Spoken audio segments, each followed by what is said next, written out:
ថ្ងៃនេះល្ងាចធ្លាក់ខ្យល់ត្រជាក់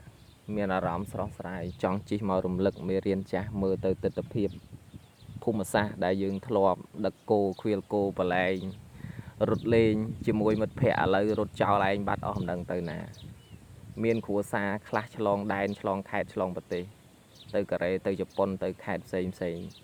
ហើយយើងចាំស្រុកចឹងទៅបានជិះមកមើលដើរលេងចឹងទៅ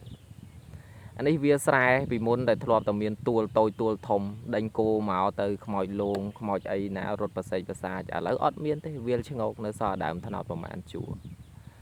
អាកន្លែងដើមថ្នោតតូចមួយនោះកន្លែងហ្នឹងគឺជាទួលដែលគេដុតសាកសពមកភូមិឬក៏ពីរភូមិគេប្រមូលយកមកដុតនៅហ្នឹងពេលមានអ្នកស្លាប់តែឥឡូវអត់មានទេគេឈូសឆាយធ្វើដីស្រែធ្វើដីអីអស់ហើយអត់នេះអត់មានចកាទេតំបន់នេះគឺអត់មានចំការទេគឺមានតែដីស្រែហើយទួលនេះក្បែរភូមិនេះកាលពីមុនអីខ្វៀលគោដល់មកហ្នឹងអីគោរត់មកដល់ហ្នឹងស៊ីគៀនទួលហ្នឹងទៅ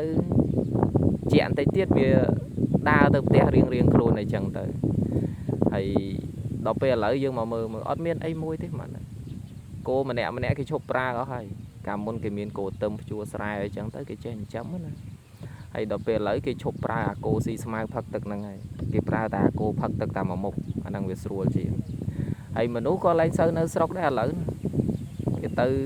កូរ៉េទៅជប៉ុនដូចធ្លាប់ប្រាប់ចឹងដែរសុំបែអាខ្មោចខ្លះក៏អត់មានតនេមានពេលមកលងដែរ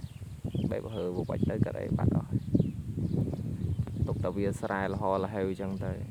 នេះមើលទៅបងប្អូន